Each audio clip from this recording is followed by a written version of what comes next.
afternoon and welcome to NASA's Kennedy Space Center. I'm NASA Press Secretary Jackie McGinnis, and this morning NASA waved off the Artemis I launch attempt after teams encountered a liquid hydrogen leak while filling propellant into the core stage of the SLS rocket. Unfortunately, the team wasn't able to troubleshoot the issue today, but to tell us more about the next steps NASA will take following the mission management team meeting this afternoon, we have with us NASA Administrator Bill Nelson, Associate Administrator of the Exploration Systems Development Mission Directorate, Jim Free, and Artemis Mission Manager, Mike Sarafin. First, I'll hand it over to Senator Nelson for opening remarks. Well, while we don't have the launch that we wanted today, I can tell you that these teams know exactly what they're doing, and I'm very proud of them. You think back to previous space flights.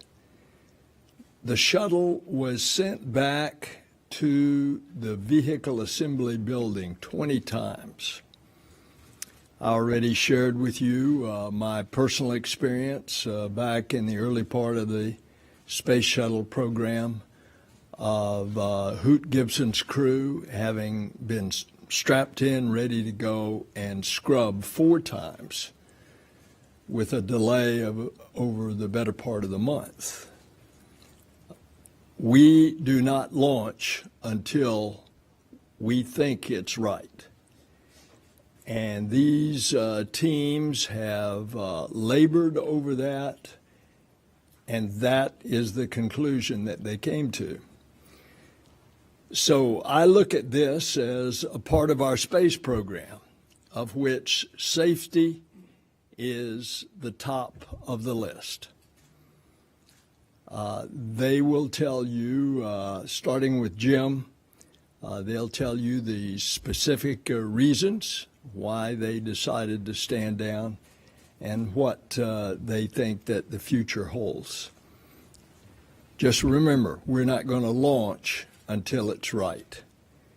And that is standard operating procedure and will continue to be. Thank you, sir. Good afternoon. So absolutely, I hope you know we're not where we want to be except with the vehicle safe. So we wanted it safe in orbit. It's not there, it's safe on the ground. I'm going to kind of give you the big picture of where we're headed with the launch periods. And then I'll let Mike fill you in on some of the things that happened today. Charlie Blackwell-Thompson is back in the Launch Control Center with her team, working through some of the next steps that the mission management team asked her to do today. So launch period 25 is definitely off the table. We won't be launching, this period ends on Tuesday. We will not be launching in this launch period. Launch period 26 and 27 will really depend on the options that the team comes back with, likely on Monday or early Tuesday morning, and Mike will talk through those options with you. One thing I'll point out is we will deconflict with Crew 5, so there is an overlap with our next launch period and the time frame when Crew 5 wants to go. We need to make sure we deconflict with them. So that will weigh into what we do.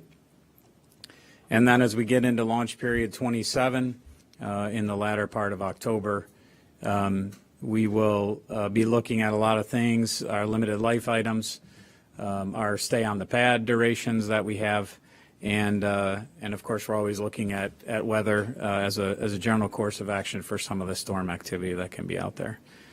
I'm sure there's going to be a question of, are we confident? Right, I actually love that question because it's like, are you confident you were going to get out of bed this morning?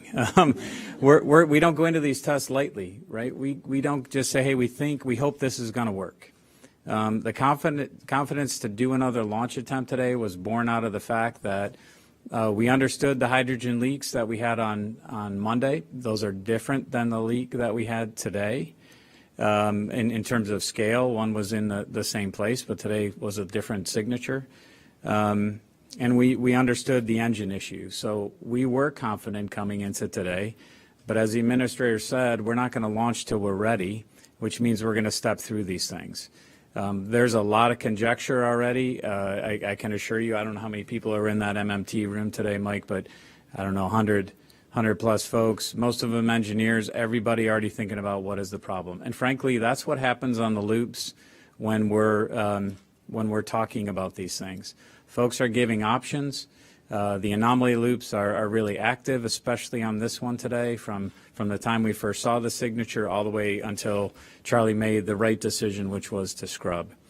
So our confidence comes through what we're going to learn in this. When we're ready to go back out there, we'll go back out there and try for another launch. Mike will lay out for you what we have in between. I'll say this, obviously, we've talked about this mission being risky, but we're going to take the risks that make sense. The risk that we know that have already pushed the vehicle and the system as far as it will when we launch, and be ready to go at that time. So with that, let me turn it over to Mike for some more specifics. Okay, and good afternoon again. Thank you for continuing to follow the Artemis I mission in our program. I'll just briefly recap where we left off the last time we were here, which was after the Launch -2 mission management team meeting on the 1st to review our readiness to head into this launch attempt. If you recall, the launch operations team out of the Launch Control Center stayed in the launch countdown following the attempt on Monday, and that gave us a head start headed into today's attempt. The team, when we came in for the tanking meeting, which was to decide whether or not to load the vehicle with the cryogenic fuel and oxidizer today, was on the timeline or slightly ahead, and it was a clean meeting. We met at 04:45 this morning, and we talked about our setup for the day, and there were a few items that we talked about, but most of those were of no particular constraint relative to setting up for our launch attempt. The team identified that they had 46 collision avoidance cutouts in the launch window. Most were a minute, most were just a few seconds. The longest ones were about a minute. We do have, at this particular time of year, a high propellant bulk temperature, which gives us more performance out of the rocket. So essentially, we have a hot rocket in terms of the performance to launch, and that actually, as we fly up through the Earth's atmosphere, pushes the higher end of the maximum dynamic pressure, or Q bar. And we saw that we had positive margins, but lower margins on one specific area on the Orion spacecraft, and we were watching that. The vehicle was expected to get to about 700 pounds per square foot of pressure as it headed up through the period of maximum dynamic pressure. Just prior to the cryogenic loading operation, the team was working through a chill down, and there was an inadvertent pressurization of the hydrogen transfer line, that the pressure exceeded what we had planned, which was about 20 pounds per square inch. It got up to about 60 pounds per square inch. And the flight hardware itself, we know, is fine. We did not exceed the maximum design pressure, but there's a chance that the soft goods, or the seal in the quick disconnect at the 8-inch quick disconnect, saw some effects from that. But it's too early to tell exactly whether that was the cause of the hydrogen leak that we had today. What we do know is that we saw a large leak at the 8-inch quick disconnect today, and that leak started when we went from the slow fill to the fast fill. This particular quick disconnect did not have a problem of this magnitude on Monday. We did see a small leak, but we did not see one of this magnitude. It was characterized as a large leak by our operations team. The team tried 3 times to resolve the leak, and all 3 times we saw a large leak. And as was discussed previously, if you can thermally stabilize both sides of that quick disconnect, we have a ground side and a flight side, and that is where the fluid flow occurs through. If you can chill that down and ensure that there's no differential temperature across that interface, sometimes the leaks can seal themselves or heal themselves. So the team attempted that. They attempted to essentially reseat the leak by increasing the pressure in there, and that was not successful. So initially, the team declared the scrub at 11:17 Eastern time, and then went into vehicle safing and drained the cryo. The liquid oxygen is currently off the vehicle, and the liquid hydrogen, at least when we were in the mission management team meeting, was still on board the vehicle, and they were in the process of draining it. It should be off by now or very close to it.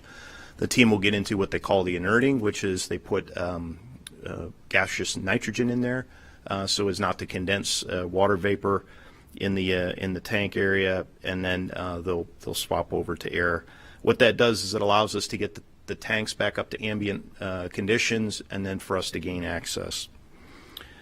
In the scrub meeting that we had at 2:30 Eastern, we talked about three options. The first option was to simply demate and remate the umbilical at the pad, hoping that the soft goods would seal the leak up, but our confidence level, given the size of the leak that we saw today, was fairly low that would solve the problem. The team leaned towards a removal and replacement of the soft goods in the quick disconnect, and the options were basically to do it at the pad or do it back in the vehicle assembly building. And either of those options do not preserve our ability to fly before the end of this launch period, which expires on the 6th. So the team is developing a series of schedule options, and we're going to hear about those early next week. The schedule options include removal and replacement of the soft goods on the quick disconnect at the pad, followed by a cryo test. That is the only place we can get a full cryo test to ensure that we do not have a further issue with respect to leaks at the temperatures that we need to fill the vehicle on day of launch. The other option is to roll back and remove and replace the quick disconnect soft goods in the vehicle assembly building. There's a risk versus risk trade. Doing it at the pad, you're exposed to the environmental conditions, and we need to build an environmental enclosure to do that. If we do it in the vehicle assembly building, the vehicle assembly building is the environmental enclosure. However, we cannot test this quick disconnect in the VAB at cryogenic temperatures. We can only do it at ambient temperatures. So we're working through those options. The team, it's too early to say, but they're working through a fault tree analysis as to why we did not see a leak of this magnitude on Monday, but we're seeing it of this magnitude at today's attempt. And they're also looking at the chill down procedure to look at additional controls such that we don't have a reoccurrence of the inadvertent overpressure that we had earlier today. So all that said, we've talked about it before. This is an incredibly hard business. This is an initial test flight of this vehicle. As was said by Administrator Nelson, we're going to fly when we're ready. And as part of this initial test flight, we're learning the vehicle. We're learning how to operate the vehicle, and we are learning all of the things required to get us ready to fly. And we've demonstrated a large number of those things, not only through wet dress and some of the other ground tests that we've had, but we are still learning as we go, again, to get this vehicle off safely. So our focus is on understanding the problem, developing solutions in terms of schedule, but also risk versus risk impacts, and we'll follow up next week when we have those options fleshed out further. So with that, I'll pass it back to Jackie. Thanks, Mike. So now we'll open it up for questions in the room and also on the phones. On the phones, as a reminder, press *1 to get into the queue. And in the room, if you could leave your hand high for the mic folks to come get you after you ask your question. First up, Joey Roulette with Reuters.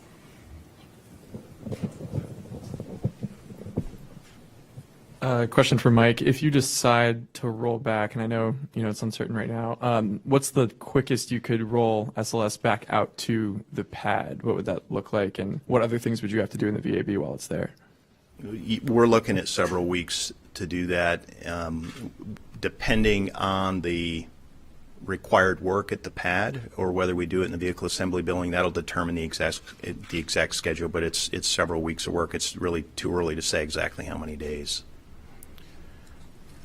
Thanks. And up next on the phones, we have Marcia Dunn with the AP. Yes, hi, can you hear me? We can hear you. Yes.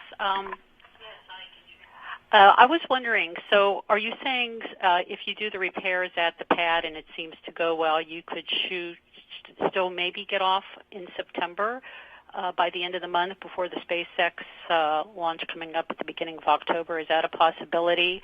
And the way things stand right now, which way do you think you're leaning for? Thanks. I'll just take the first part of that. I think we still have our constraint on the range, with the range to test our flight termination system, which is right now we have 25 days. I think we're going to talk with the range about what the possibilities are. But in order to test our batteries, change out the batteries, we have to roll back for that. And I'll let you handle the options. Yeah, and Marcia, with respect to whether or not September, the latter part of September is still in the trade space, I think it's too early to tell. It really comes down to what does the fault tree analysis tell us, and what are the necessary changes and mitigations required in order to have confidence that we've resolved this large leak at the 8-inch quick disconnect. So I think we'll have a much better answer early next week, and right now it's just too early to tell. Thank you. Next, we have Tom Costello with NBC. Hi, good afternoon. Can I just clarify, you said that the line had been overpressurized up to 60 psi. Do you believe that overpressurization potentially caused the leak that then you were dealing with all day today? And any idea how that line was overpressurized? Yeah, I guess what I'd say is I think Mike talked about the fault tree. We have to go look at, is that a cause? Is that the cause? I'm sure it'll end up on the fault tree, but we have to run through all legs of that fault tree before we decide that's absolutely the cause. We do, I think, I forget how the words that you used last one. We kind of tune in this hydrogen. We did that on Monday. Monday we saw it start to go up, and we slowed the rate and did a manual fill. That's just part of the process, and we need to look, as Mike said, to automate that and get the places where it'll cut out if the pressure is going too high, so we don't hit that kind of command again. That'll be part of what we automate and practice for the next time. But it's on the fault tree. It's kind of tough to say right now, yeah, that is the absolute cause. Chris Davenport with Washington Post. Oh. Thank you. I just want to clarify, you're going back to the VAB no matter what, right? I just want to clarify that. And I wonder if you could just briefly, Mike, talk about the differences with this hydrogen leak, this big one that you had, versus the one that you were able to overcome on Monday. Thanks. Yeah, for the VAB part of it, it's what I said. We have to go back right now. We do not have an agreement with the range that we can launch when our batteries have not been tested after 25 days. So that runs out here, as Mike said. And so in order to change them out, we have to go back. To get that kind of extension with the range is something we'd have to talk to them about. So right now our position is we will have to go back to the VAB. When we go back will depend on the testing options that Mike talked about. Yeah, and to take a crack at the second part of your question there, Chris, in terms of the leak that we saw on Monday, it was a manageable leak. This was not a manageable leak. As soon as we started to get into fast fill, and we need to get into fast fill, again, as part of this delicate balance of you want to you want to load within the capability of the quick disconnect, which tells you want to slow it down, but you also want to speed it up so you can make your launch window. So you've got this balance between the flow rate and the pressure, and if there's a leak present, you need to manage that. So On Monday, the team was able to successfully work their way through that while staying below the hazardous concentration limit of the hydrogen that was leaking out. We were unable to do that today. It was a much larger leak. The team tried to work and use the same technique as part of a pre-planned procedure. They tried multiple times, and that didn't work. In addition to trying to bump the quick disconnect and try to reseat it, and none of those techniques worked. The techniques that we used on Monday just for this magnitude of leak were not working in our favor. Thanks, Mike. Kristen Fisher with CNN.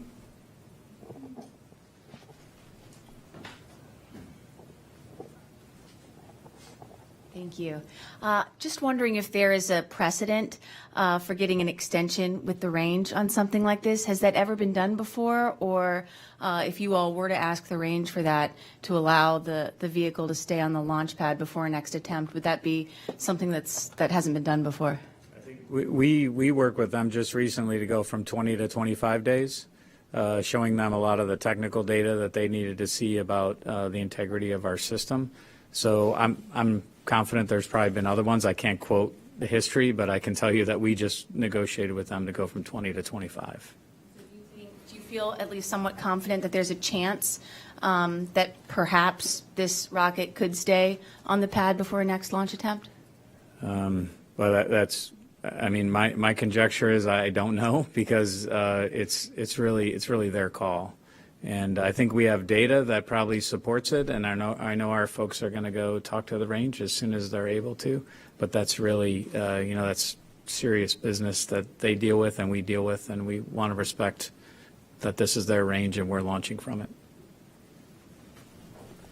Lauren Grush with Bloomberg. Hi, Lauren Grush with Bloomberg. I'm wondering if you can walk us through exactly what hardware you need to be replacing, exactly where it is, and how time-intensive that work will be. Thanks. Yeah, Lauren, so I'll take a crack at that. Right now, we're focused on the 8-inch quick disconnect and simply the soft goods, the seal that surrounds it. We need to get through the fault tree analysis to figure out exactly if there's anything else that needs to be accounted for. It's a little too early to tell again as to what else may be in play, what other work may be necessary. So there's the kind of your engineering review board or technical analysis that'll happen in the office environment, and then we'll go out and we'll demate the umbilical, whether it's at the pad or in the vehicle assembly building, depending on what the team brings forward next week, and we'll put those two together and decide what are the things that we can resolve based on the data that we already have from the fault tree analysis, and say we don't need to check these things, or we absolutely need to check these things. And then we will also have some witness information when we demate the umbilical. We're being very thoughtful about demating the umbilical at this point, because we also don't want to disturb what may be critical engineering data as part of that. So before we proceed into a simple, what we think may be a simple removal and replacement of this quick disconnect seal, we want to make sure that we're not overlooking something. So we're going to take some time to go through this from an engineering standpoint, go through any potential cause or exclude any potential cause based on the information we had. So it's a little too early to tell exactly where we may need to do some work. Thank you. Eric Berger with Ars Technica.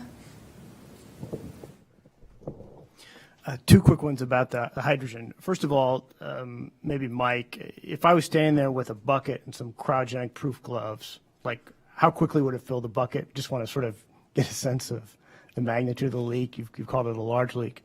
And then for Senator Nelson, when you were writing the authorization bill in 2010, sort of setting up this space launch system, did you have concerns about the continued use of hydrogen due to its leaky nature and your experience with it on shuttle? Thanks.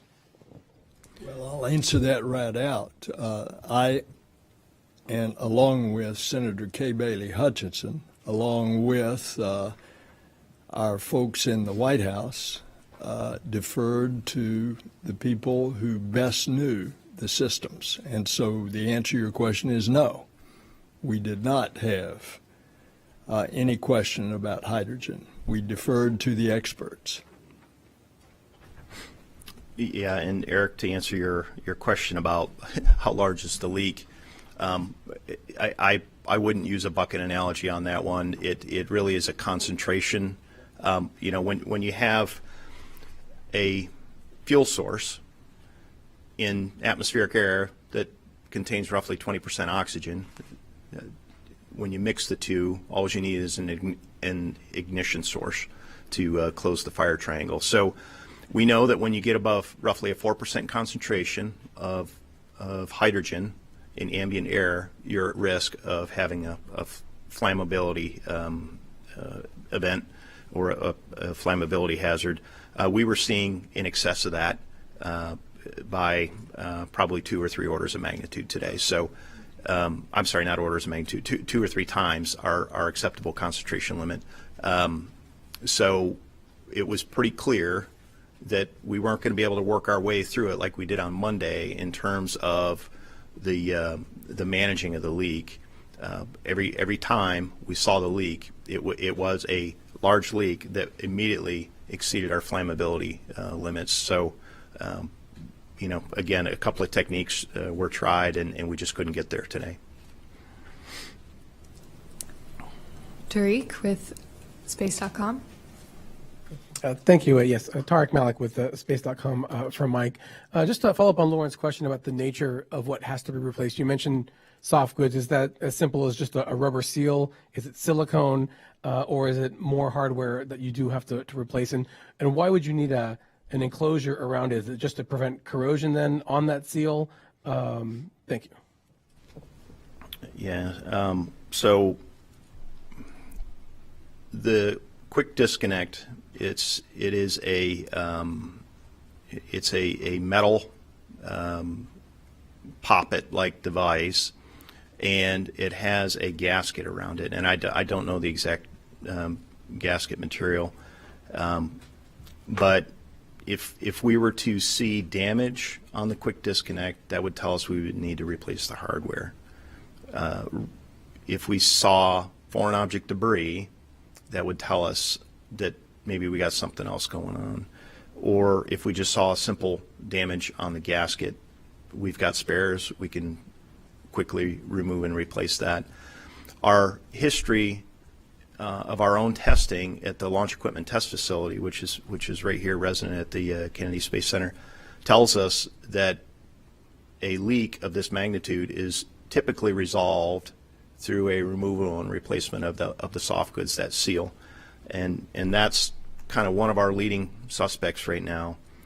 But again, we need to go through the fault tree. We need to inspect the hardware. We need to see what the hardware is telling us. So in terms of exactly what needs to be done, it's too early to tell. And I'm sorry, there was a second part to your question. I don't recall what the second part was. About the enclosure. The enclosure, yeah.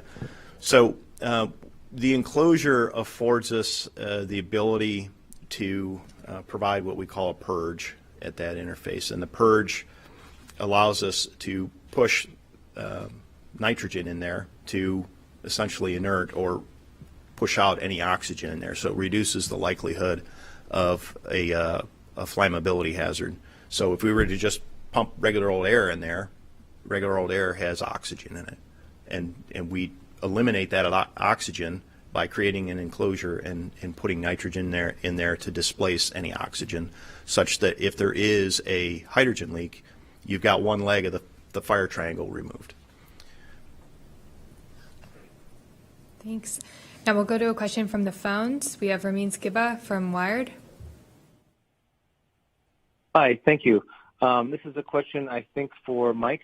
I was wondering, what are the risks to the CubeSat secondary missions if there's a significant delay? Like, is that a factor in determining the launch date? If some of them cannot be recharged, if the batteries cannot be recharged? Yeah, that's a good question, Ramin. We do maintain a open communication loop with the CubeSat customers, so we will certainly inform them that we did not have our launch attempt today and what our next launch attempt looks like from a schedule standpoint, and we'll make a risk-based decision based on a whole host of factors. If we do need to roll back to the vehicle assembly building, we could top off the batteries for a number of those, or they may not even need to be topped off based on what we believe to be the known battery decay rate and battery state of charge. I personally haven't seen all that data, but it is part of the process of looking at a given launch period, and we will share that information with our CubeSat providers and then decide what the appropriate next steps are. Whether or not any of those are at risk at this point, I don't have the data in front of me to answer that question. Thanks, Mike. Micah Maidenberg with Wall Street Journal.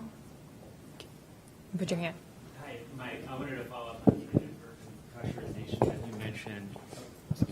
Micah Maidenberg, Wall Street Journal. Just back to the inadvertent pressurization, that was 3 times the amount of pressure that was planned for. Could you walk us through sort of what led up to that, and have you seen that before in practice runs or at the testing facility? Thanks. So we're still reviewing the data and the sequence of events, but as I understand it, it occurred during the chill down prior to the loading operation associated with loading the liquid hydrogen and liquid oxygen, and it was part of the preparatory steps. And there was a sequence of about a dozen commands that were required, and it was simply the wrong valve was commanded, and it was identified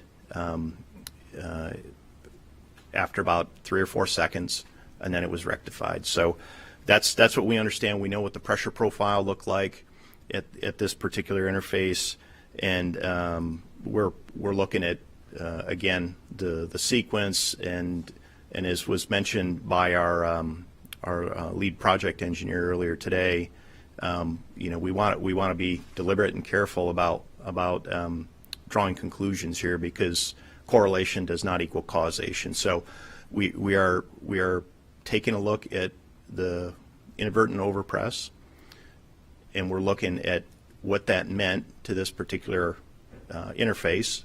And then we're looking at the fault tree associated with the leak that we saw, and if there is a conjunction of potential causes on the fault tree, then that'll take us down one path.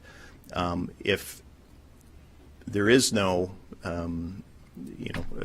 root cause that you can trace to that, then that'll take us down a different path. So again, it's a little early to tell.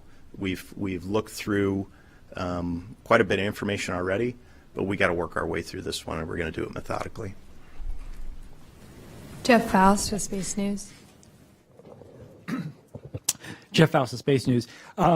If the Eastern Range allows you to extend the life of the FTS and you're able to do the repairs on the pad, are there any other factors that would allow you to stay there and not have to roll back? I think what I said earlier is we have to look at our stay at the pad, because there's some, for Orion at the crew and service module, there's some constraints at how much time they can spend at the pad versus the winds. So we have to look at that, and if we're within that would be something we'd look at as a plus side if we can stay within that analysis. But I think ultimately we're driven by the FTS. I don't know if you have anything to add to that, Mike. Yeah, we need to look at what work exactly we need to do, and there may be, depending on the fault tree analysis and any inspection work that we do, it may mean that the vehicle assembly building is the right place to go do this work. We are mindful that we're out there in the elements when we're at the pad. That has a couple of pros and cons associated with it. The cons happen pretty much every afternoon around here when you get a shower or thunderstorm rolling through, and we don't want to have issues with that interface because we demoted it out there in the environment. So we're going to talk through all those things. I think it's, again, a little bit early to say as to what the right path forward is. Flight termination system is certainly one variable that we've got to consider as part of all this. And as Jim said earlier, the range has and the Space Force have been fantastic partners working with us as part of our government and interagency work. We don't own that decision. The range owns that decision. So we would have to work with them and talk to them before any decisions are made. Marina Corin with The Atlantic. Thank you. Hi, Marina Corin with The Atlantic. Are you at all considering doing another wet dress rehearsal after you've implemented some repairs instead of going right into another launch attempt? The administrator said earlier, we're not going to launch until it's right. So in order to get to that point, is there anything that would make you say, okay, let's go back, we're going to test until it's right? Thank you. Yeah, I guess what I'd say is, whatever the connection that we're testing under ambient is going to act a lot different than cryogens. We've tested this one in our wet dress rehearsal 4, this sealed at 4. We saw it manageable the other day. So to us, hydrogen's difficult to work with. I think Mike characterized that a couple of press conferences ago. So from our perspective, we may look at in these options when we stay at the pad, if we change it at the pad, do we do that cryogenic test there? And what that cryogenic test consists of is TBD. That's what the team will come up with.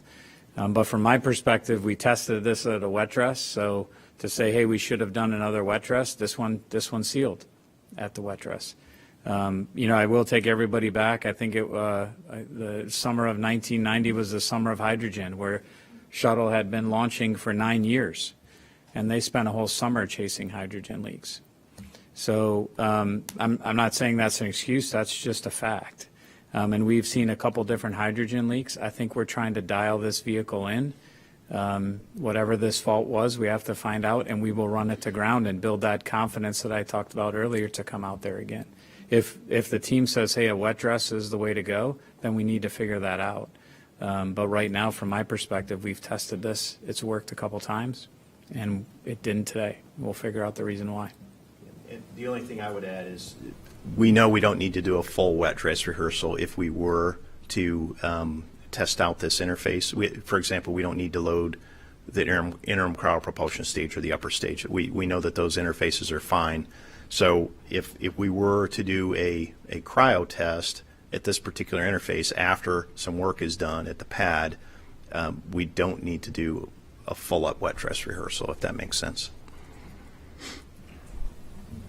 Next up, we have another question on the phones. David Curley with Discovery. Sarafin, you talked about it being inadvertent. Was that software that caused the overpressurization, and is that something you've not seen other times when you were doing the pre-chill? And I take it from your earlier answer, soft goods, that you're considering that the overpressurization may have affected our gaskets, O-rings, anything that's pliable. Thank you. Yeah, so the first part of that question, the inadvertent command and overpress, again, it's a little bit early to tell exactly what happened. We're still working our way through it, but what we do know that this was a manual sequence, and it may have been the fact that we didn't automate this particular sequence that could have been part of the reason that we had the inadvertent overpressure. There are a whole host of other reasons that when you're an operator and you're working through a command sequence that could have also come into play. So we're just going to have to take time to look through it. We're going to look through the data, and we will go back and reassess exactly why this inadvertent command happened. In terms of soft goods, yes, it's basically a seal that is a non-metallic material. I don't remember what the particular material is, but yes, that's what we mean, or what I mean when I say soft goods. Thanks, Mike. Irene Klotz with Aviation Week. Thanks. I think this is probably for Mike. There was some time between the recommendation to scrub and when Charlie decided to call it a day. Was there additional troubleshooting that was being discussed as an option? Is there anything else that was gleaned from the activities that took place today? And then separately, is the sensor issue that we were here talking about a couple of days ago, is that a factor at all in any of these scenarios? Thanks. I'll start with your last question. The short answer is no. The sensor issue that we saw the other day, that is on the engine side as part of the engine bleed that's used to thermally condition the engines. To address it during this time? No, that really hasn't entered into the discussion. In terms of additional troubleshooting, there was a pause before a scrub was declared just to ensure that we had exhausted all of our options, and we had some discussions come from our engineering team as to what a potential option may be, and it turned out to not be a viable option. So there were some ongoing discussions to ensure that we had really exhausted all of our options, and that's why there was a little bit of a pause towards the end before the scrub was declared. Here in the second row. Hi, my name is Jacob Sidesi. I'm a student tech reporter at WUFT News out of the University of Florida. I have two questions. One, so I know I heard earlier that the temperature affects how the rocket launch goes in some ways. So as summer goes into fall, goes into winter, how is this mission going to need to be adapted going forward this far into the future? And second of all, I know it's one you're not going to want to hear right now, but I want to ask it anyway. How does this pushback affect the timeline of the Artemis program as a whole? I'll take the second one. We are still planning Artemis II in 2024 and Artemis III in 25. Okay, and then in terms of temperature effects, because we have a combination of solid propellant in the boosters and liquid propellant in the core stage, the core stage really has no significant impact due to temperature other than what we call the boil off, which is you cause the propellant to go from a liquid to a gas, and you're not able to feed the engines as part of that. There's essentially no effect associated with that because as we go from summer into the fall months, because you load the cryo and then you go and you ensure that the tank is full before you go. In terms of the solid propulsion system, the lower the bulk temperature of the propellant, the lower the performance you get, and we know what the performance characteristics of these particular boosters are, and they've been tested throughout the full range. The summer months you get the most performance out of the solids, and the performance will be slightly lower in the fall. But when we looked at our performance numbers, they were eye-watering in terms of margin to our insertion altitude that we were planning. So we're not particularly concerned with performance of the rocket at this point. In the back here, behind Joey. Thank you. Manuel Masanti from Debate. Given these two cancellations and further delays, I would like to know how this affect the other payload on board, like the 10 CubeSats that we have. Is there any reason that we need to change battery changes, or how this affect the CubeSats? Thank you. I think we answered the CubeSat question earlier. We know that we have limited battery life on the CubeSats, and we understand what the decay rate is. The customers of the CubeSats have been made aware of what our access is before the CubeSats were ever loaded. We also have payloads inside the Orion capsule, things like radiation monitors and a number of other things. And we know what the installed or baseline configuration was. Obviously, the longer you sit out there on the pad, the more radiation some of these sensors will accrue.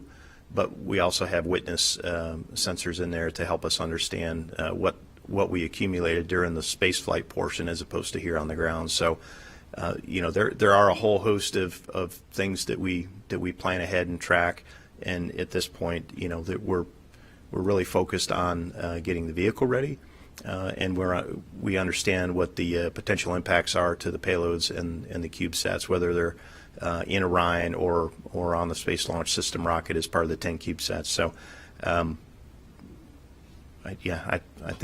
think we've talked that. So. Here in the second row. Hi, Denise Vickers from WUFT at the University of Florida. My question is for the senator. We understand that you're not going until you're ready and that it's right. And we know that scrubs are a very natural part of all of the space missions.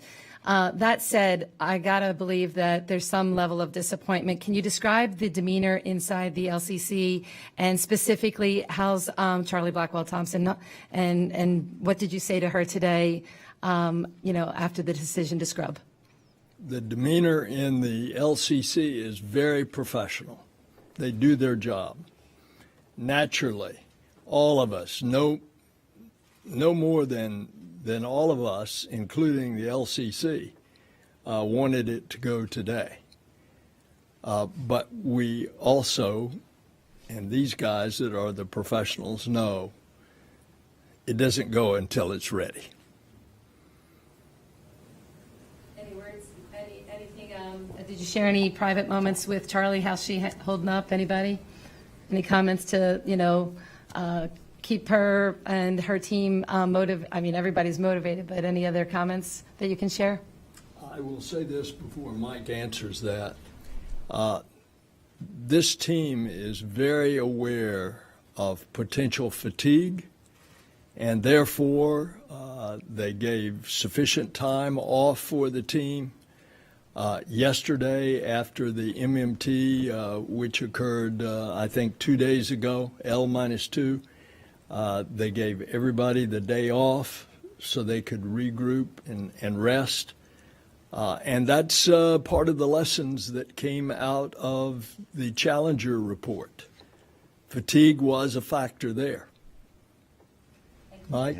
Yeah, in terms of the firing room and Charlie in particular, one of the things that's one of the things that I particularly enjoy about the agency is you surround yourself with amazingly capable people and some amazing leadership, and Charlie's certainly one of those amazing leaders that we have in the agency.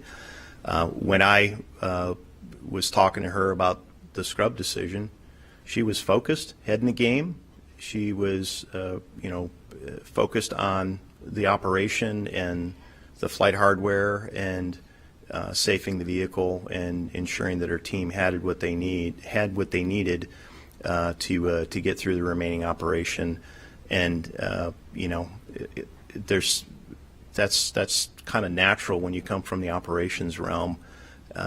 There's definitely time to reflect on that after you come out of the firing room, on the drive home, or once you're home. But that was neither the time nor the place, and she didn't show any inkling that she was focused on anything other than the right decisions for her team and for the spacecraft and for the rocket. Marcia Smith, the Space Policy Online. Marcia Smith, spacepolicyonline.com. Jim and Mike, I know you've both discussed this already a couple times, but I'm still unclear about the decision as to whether or not you're going to roll back. Jim, I heard you say you must roll back because of the FTS batteries. Mike, I heard you say if you roll back, then you might be able to recharge the CubeSats. You talked about how you might have you think you have several weeks of work. So if you were to go to the range and ask them to give you another waiver for the STS, it's not just a couple days, it's several weeks. So can you just sort of condense it all and concisely say, are you rolling back or not? Or when will you make a decision? And is the FTS battery the only thing that stands in your way of rolling back or not? We don't have an FTS waiver right now beyond 25 days. So until we have that, we have to roll back in order to satisfy the range requirement. I said we'll work with the range to try and get that, but we have to decide what it is, what the duration we want based on the launch period availability we have. and what they're willing to give us. So that negotiation hasn't happened. So as far as I'm concerned, we have to roll back because we have to satisfy that requirement.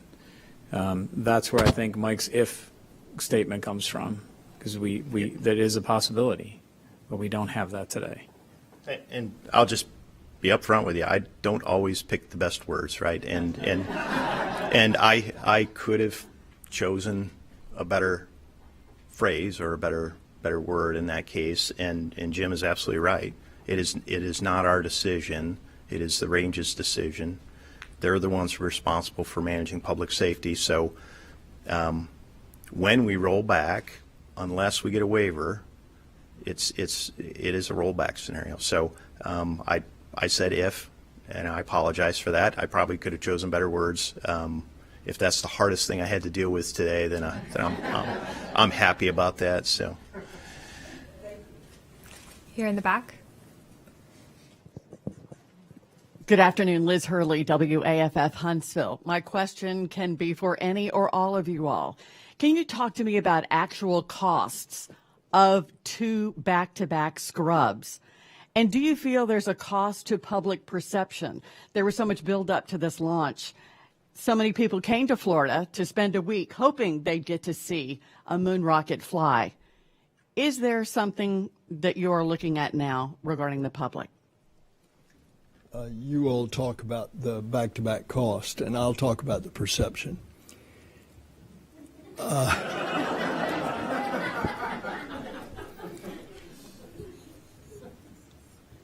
You know, space is the place. Everybody is really interested in this mission and going back to Mars and getting ready to go, going back to the moon and getting ready to go to Mars. One of the things that we did early on was we tried to stress that this is a test, and a test has certain risk. And we pounded that in every public comment that we had in order to get expectations in alignment with reality. And yet human nature is what you know it is. People are ready. You saw the crowds out here on Monday morning. A lot less crowds today. However, the nature of humans is that we want to see it and participate in it. And yet, despite all that, that's why these guys are such consummate professionals. They do it by the book and when it's ready. And as far as costs, I mean, I can't give you a number. I can tell you the cost. There's commodities we use with oxygen and hydrogen. We do try and recover some of those as we drain back into our supply tanks, but a lot of those cryogens boil off, so we have to have them topped off. I forget how many tankers we had after Monday's attempt. Exactly, I think we had like 5 or 6 waves, as remember Charlie talking about. But the exact cost of that oxygen, hydrogen, I can't tell you off the top of my head.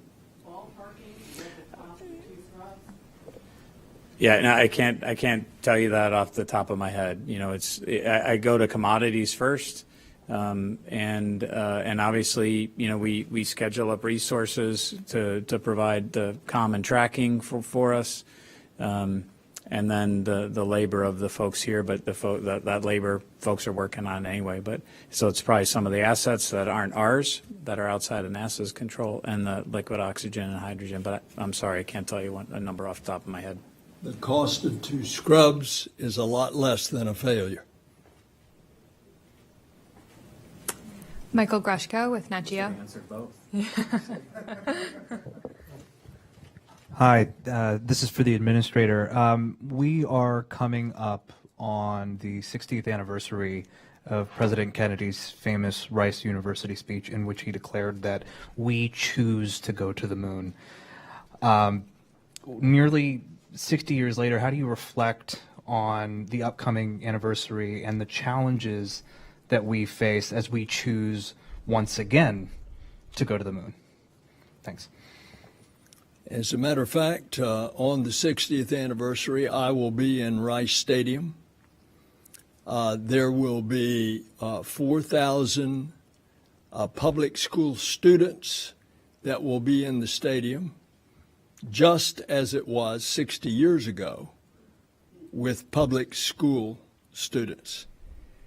And what President Kennedy said was, we choose to go to the moon and do other things, not because it's easy, but because it's hard. This is a whole new vehicle, a whole new technology, a whole new purpose of going back to the moon in preparation to go to Mars. And yes, it's hard. On the phones, we have Ken Chang from the New York Times. Hi, thank you. You've all talked about that you're not going to launch until you're ready. I was just wondering, have you felt any pressure from anywhere within NASA, from the White House, from anyone in Congress? Ken's question was, have you felt pressure from anyone at NASA, the White House, or in Congress? Well, I can tell you from my standpoint, no. And if I knew about it, I would try to stop it. But we have felt no pressure whatsoever. I would agree with that, Ken. We're not feeling external pressure on any of this. This is something that is, as Administrator Nelson said, we're really focused on getting off and getting off safely because of the consequences of failure. So we're not feeling any pressure externally. So we're running up on the end of our hour, so we have time for one more question. Ken Kramer. Hi, thank you. Ken Kramer for Space Up Close. Let me ask Mike Sarafin a question. You talked a few questions back about the possibility to do cryo loading to test that seal. I'm wondering how much cryos would you have to load to test the seal if it's seated, and what would be then the turnaround for a launch? In terms of how much cryo we would have to load, what we would really only need to do is get through the chill down, slow fill, and into the fast fill. And typically when you get into fast fill, if there's going to be a leak, that's where you're going to see it. Because you have the highest flow rate and the highest pressure, you don't need to fill the whole tank to do that. So, it would be somewhere, 5+%. It's not a significant amount of the liquid hydrogen tank. And I'm sorry, what was the second part of the question? I've been up since midnight. What's that? How long could you turn around for a launch then? Would it be like 2 or 3 days later? Again, it depends on a whole host of things. But, in terms of replenishing the commodities and setting up for a subsequent attempt, we know that we can turn around either 48 or 72 hours. Simply based on commodity and replenishment. If there were additional engineering investigations or additional work that we needed to do following a cryo test at that interface, it is something that would have to be factored in the plan. We're gonna understand this better next week, but in terms of the first part of that question, it's not a significant amount of the cryo compared to the full load of the tank. Thanks, Mike. As we said earlier, we'll have an update for you next week on the path forward. And as always, tune into NASA TV and our social media channels to keep up to date on the latest. Thank you all for joining us, and have a great Labor Day.